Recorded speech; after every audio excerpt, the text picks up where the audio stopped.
Hey YouTube, Space Badger here. Question for you in this video. What anime do you show your friends who aren't into anime to get them into anime? For me, it's My Hero Academia, and that's what I'm going to talk to you about today. The title of this video, what anime to watch if you're not into anime.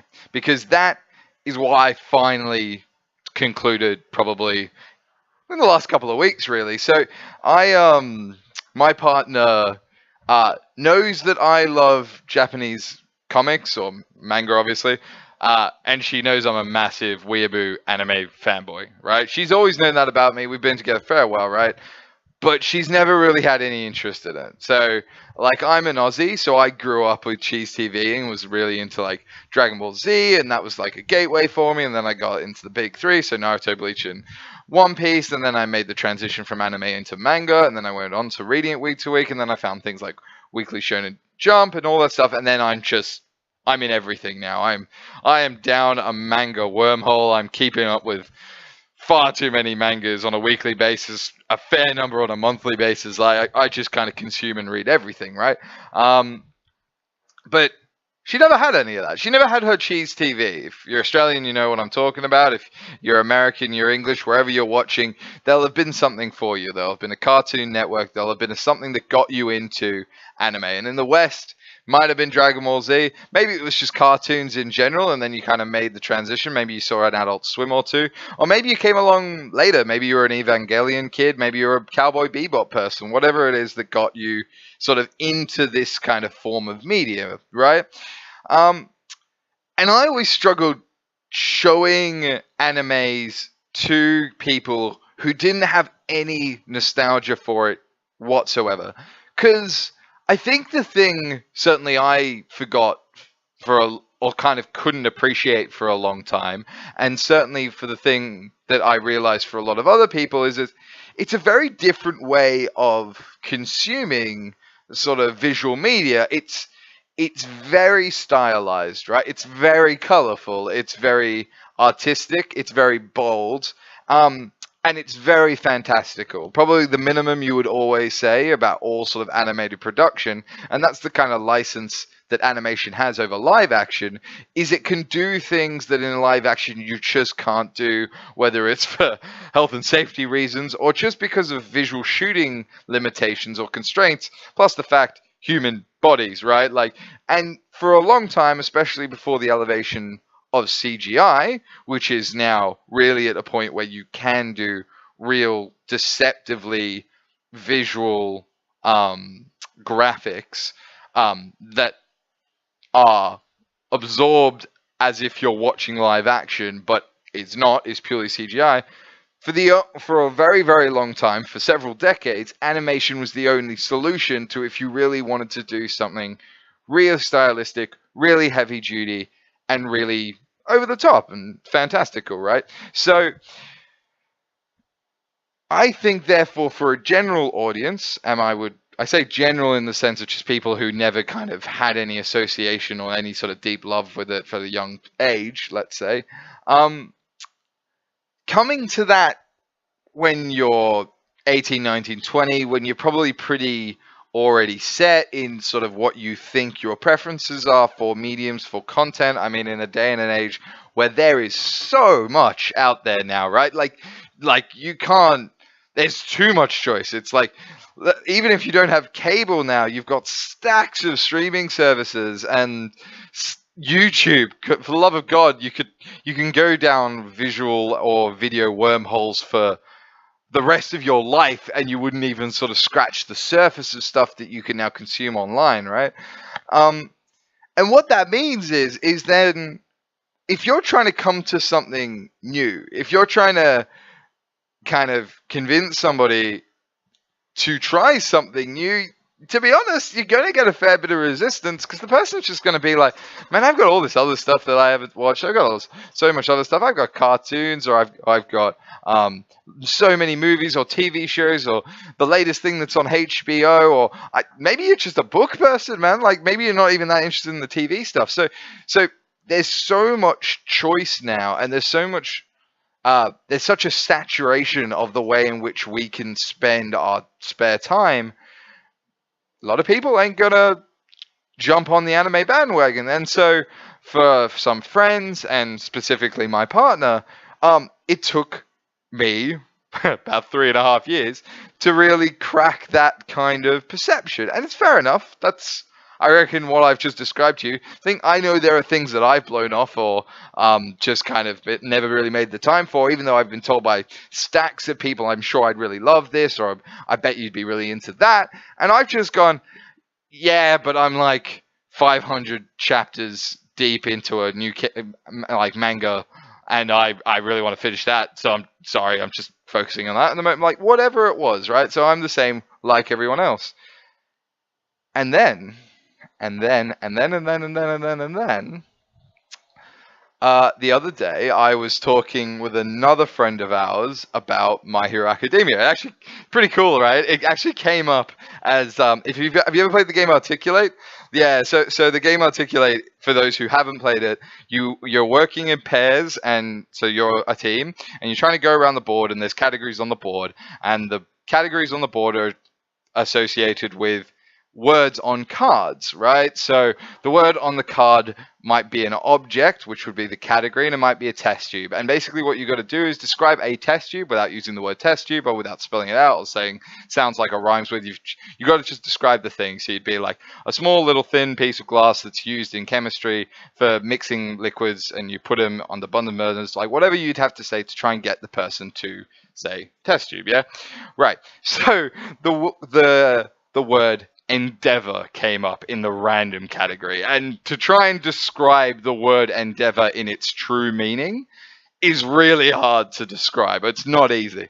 And the couple that we were playing with, the partner and the other team, said number 2 hero, and immediately Endeavor, because My Hero Academia fans will know that Endeavor is the number 2 pro hero in the series. And I was blown away. I was like, what? I didn't realize you were into anime, because like we were just we were good mates, but like I didn't know they were massively into it. And then we got on this whole tangent talking about My Hero Academia, and my partner with that was kind of like, okay, odd, but whatever, like it must be that weird anime manga thing that my boyfriend's so obsessed with, but I'm not super, like I'm not that into any of that stuff, right?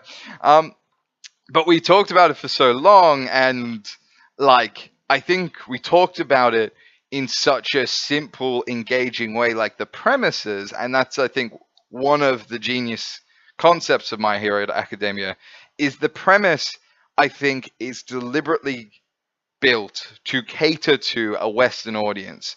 I think it's a very Western, it's written and the anime is produced in such a fashion that it is keeping a Western audience in mind, right?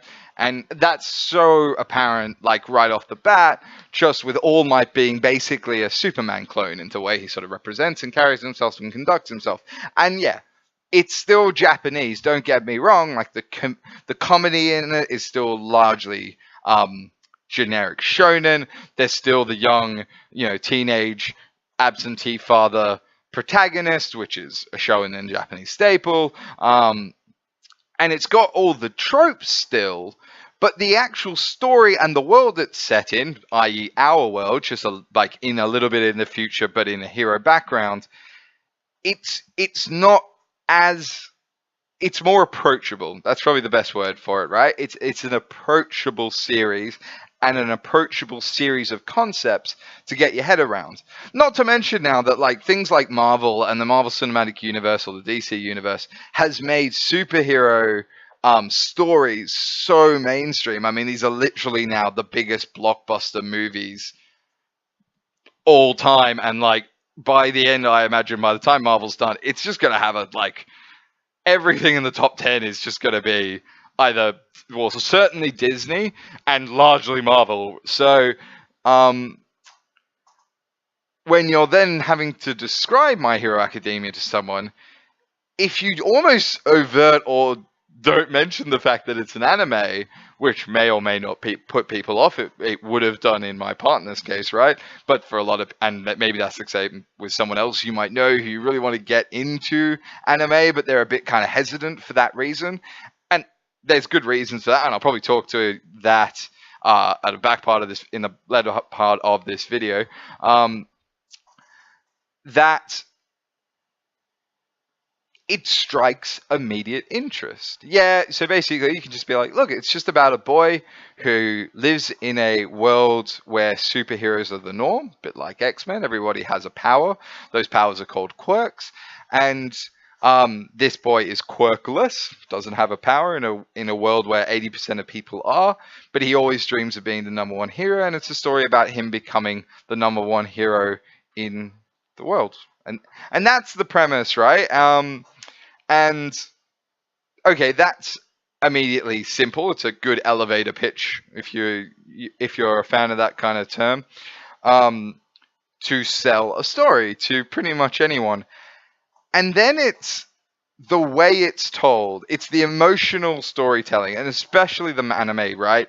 Single produced stories. It doesn't really lean into the trope of this big overarching narrative. There is one, and those become very apparent, but even the episodic nature, the way the first 2 or 3 or 4 episodes are created, it's a very small, isolated introduction. It's focused on Deku, on Midoriya, meeting All Might, discovering that All Might and the powerful One for All can be passed on, and it gives a quirkless child a chance to fulfill his dream, which is to be the ultimate hero.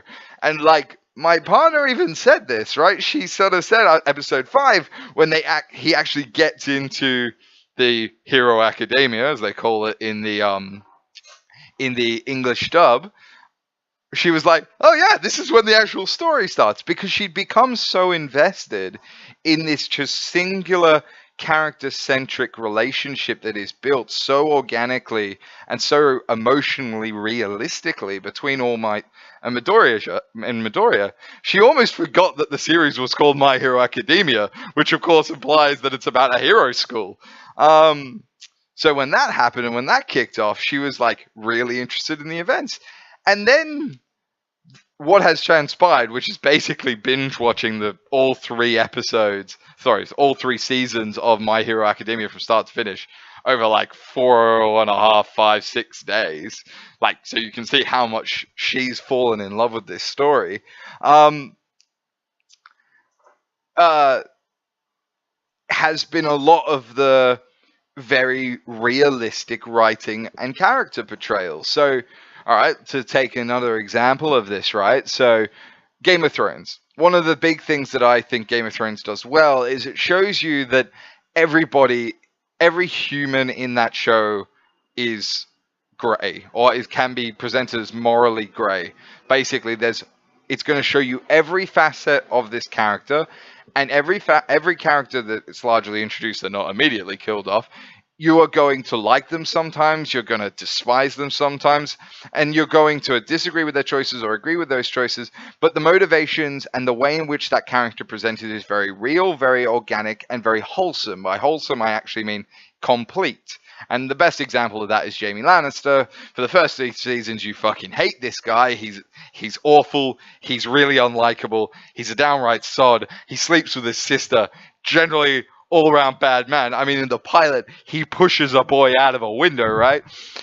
And by the 3rd, 4th season, when he's had all that kind of soul-searching and discussion with Brienne about his backstory, you start feeling for the guy.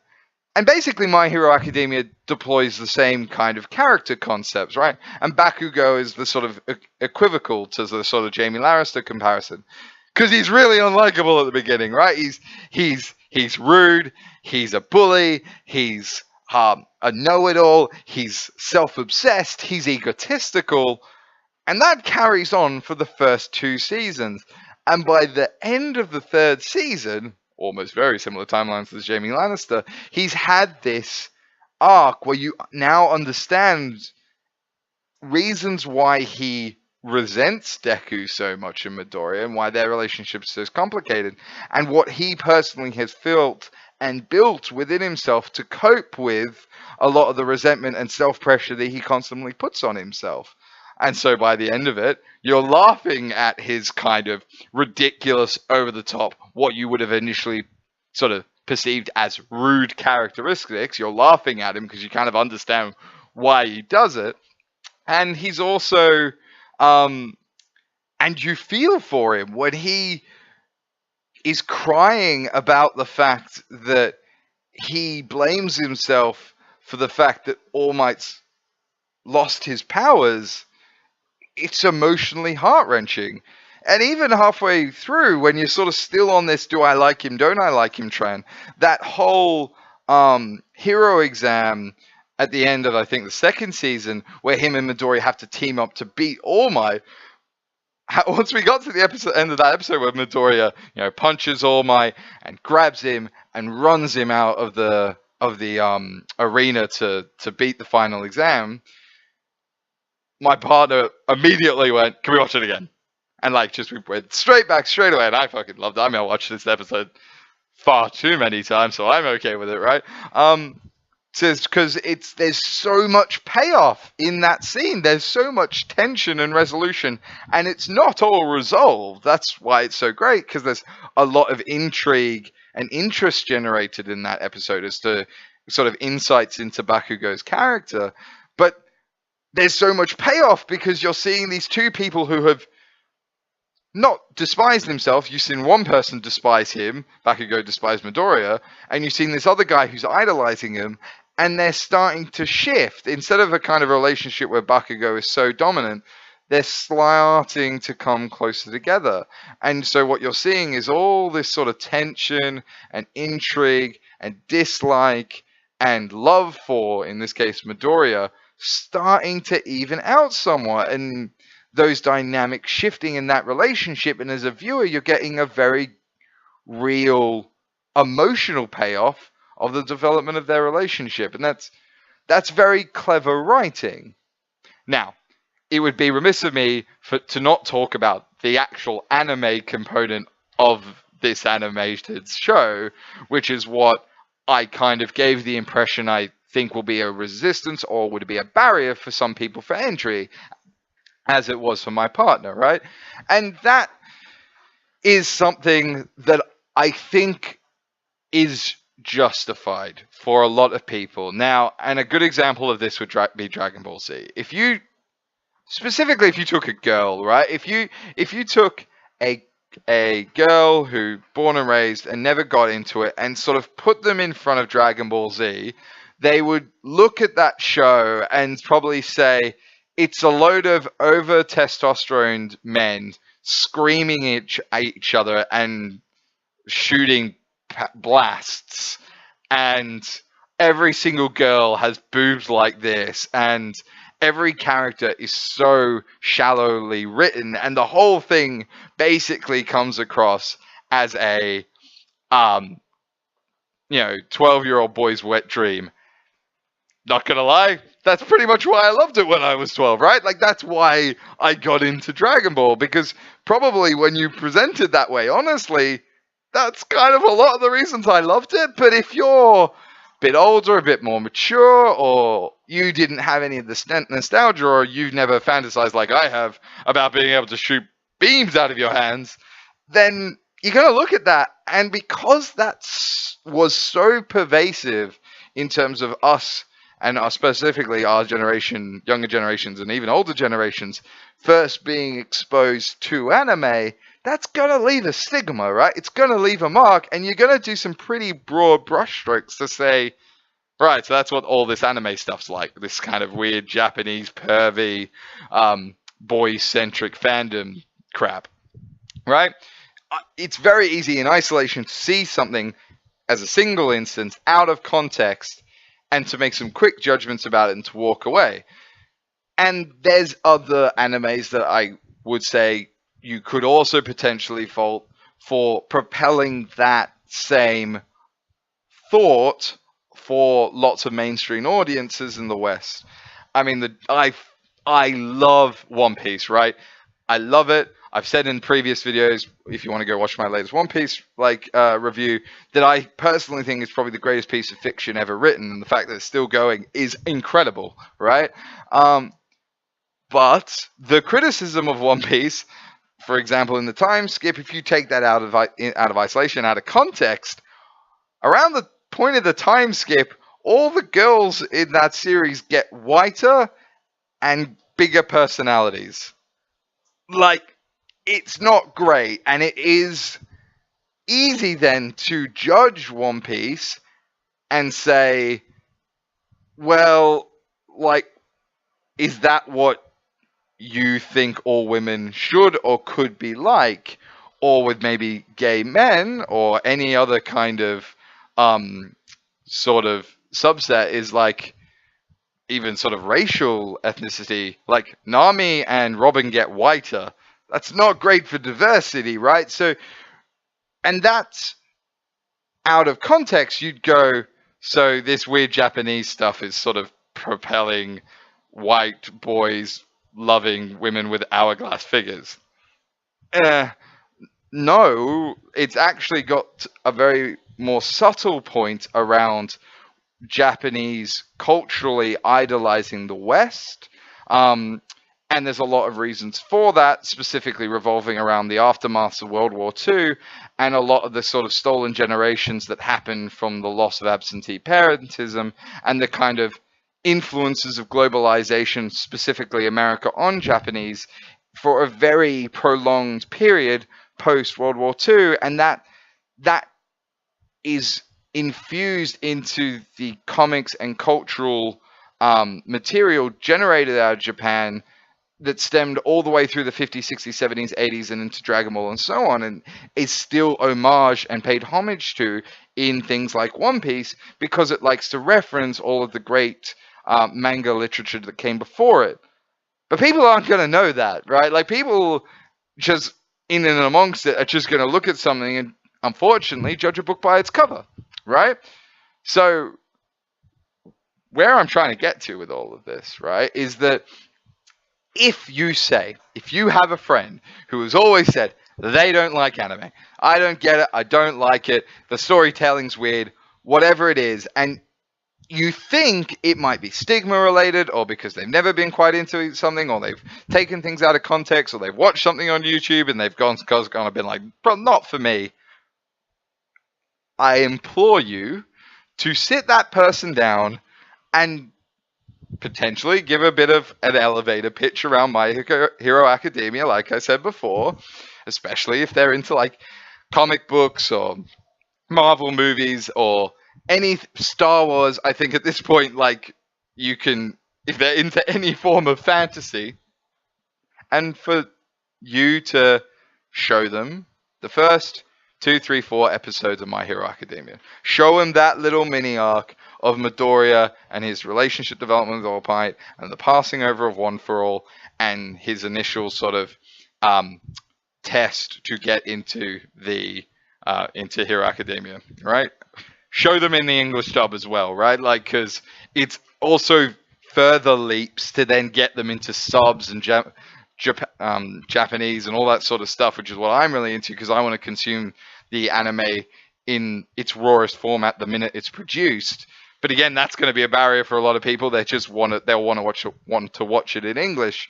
So yeah, show them My Hero Academia, because I think it can break a lot of those stereotypes and those associations and potentially some of those stigmas that people or friends of yours might have. Now, if you like this video, if you agree with anything I had to say, if you have any views on any of this, if you have any other recommendations, right, of what you think, as I said at the top of the video, would be a good introductory anime for anybody, any person, friends, family, you name it, put those in the comments. I really, really actually want to hear what people's opinions of this is. Maybe I'm a fool. Maybe like people are going to watch this video and be like, 3.5 years, man. It took you 3.5 years to find something that's good. Why didn't you show her this? Why didn't you show her that? If that's what if you've watched this video right from the outside and been like, you're an idiot, you could have solved this 5 years ago with this video or with this anime or this series. tell me, because I'd be genuinely interested in. For me, I think reflecting on Louise's reactions, my partner, and everything that has happened in terms of when I have spoken to people about this and tried to get people into anime, I realized that on reflection, how well crafted and written and stylized this story and production of the anime was. And it's made me think that for sure My Hero Academia was written for that exact purpose, to be as easy a gateway into anime and easier than anything's come before it. I think it's done a better job of it than Dragon Ball. I think it's done a better job of it than Naruto. I think it's done a significantly better job than One Piece. Like, I think One Piece is really hard as a starter manga or anime to get into. The anime specifically, I think, is not very good, right? So, but tell me your thoughts. Tell me what you think. Yeah, my vote goes for My Hero Academia, but I want to hear what you have to say about this. Please like, comment, and subscribe if you liked anything I had to say. Also, tell me what you think, by the way, of that little intro cinematic, because it's the first time I'm going to put it on one of my videos. I really like it, but it's the first time I've ever done anything like that. It took me a long time to try and figure out how to edit that thing. So I'd like some feedback on that. Get the bell icon if you want to get all the notifications for my future upcoming videos. And yeah, get the discussion going, guys, because I'm really interested to get your thoughts on this one. So yeah, peace.